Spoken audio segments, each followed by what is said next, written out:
नमस्कार. सर्व शेतकरी मित्रांना, शेतकरी मंडळींना खुशखबर आहे.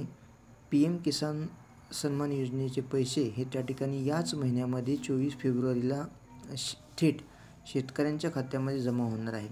महत्त्वाची बातमी अशी म्हणजे ही खरी बातमी आहे. आपण सत्य बातमी ही त्या ठिकाणी देत असतो आणि 24 फेब्रुवारीला माननीय शिवराज सिंग चौहान केंद्रीय कृषी मंत्री यांनी जाहीर केलेले आहे की पंतप्रधान नरेंद्र मोदी यांच्या उपस्थितीमध्ये 19व्या हप्त्याची तारीख ही त्यांनी डिक्लेअर केलेली आहे. पंतप्रधान नरेंद्र मोदी 24 फेब्रुवारी रोजी बिहारला भेट देतील. तिथे कृषी कार्यक्रमादरम्यान PM किसान लाभार्थी शेतकऱ्यांच्या बँक खात्यात पैसे हस्तांतरित केले जातील. परंतु यामध्ये प्रधानमंत्री किसान सन्मान निधी योजनेअंतर्गत KYC अपडेट करणे अनिवार्य आहे आणि निश्चित प्रकारे त्या ठिकाणी PM नरेंद्र मोदी यांनी शेतकऱ्यांना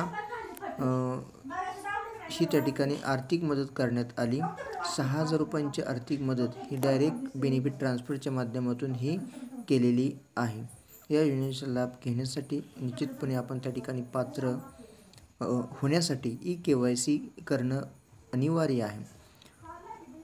त्यासोबत याच धर्तीवरती महाराष्ट्र शासनाने देखील एकनाथ शिंदे मुख्यमंत्री असताना नमो शेतकरी योजना देखील चालू केलेली आहे.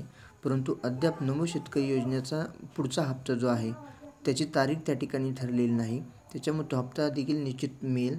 परंतु महाराष्ट्रामध्ये फार्मर ID सर्व किसान किंवा जे शेतकरी आहेत अशा सर्व शेतकऱ्यांना फार्मर ID काढणे बंधनकारक आहे आणि म्हणून आपल्याला महाराष्ट्रातील शेतकऱ्यांना एक म्हणजे KYC करणं गरजेचं आहे. नंबर 2 फार्मर ID ही त्या ठिकाणी करणं गरजेचं आहे आणि ही फार्मर ID ही त्या ठिकाणी निश्चित प्रकारे आपण तयार करून घ्यावी, त्याचं एनरोलमेंट करून घ्यावं. त्यानंतरच त्या ठिकाणी आपल्याला या योजनेचा लाभ घेता येणार आहे.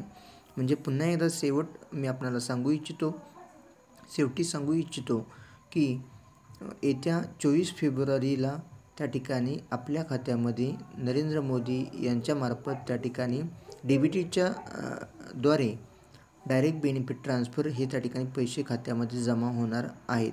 याची शेतकऱ्यांना हमी किंवा निश्चिती असणं गरजेचं आहे. आपण जर या चॅनलवरती नवीन असाल तर त्या ठिकाणी चॅनलला सबस्क्राईब करा, फेसबुक पेजवरती फॉलो करा.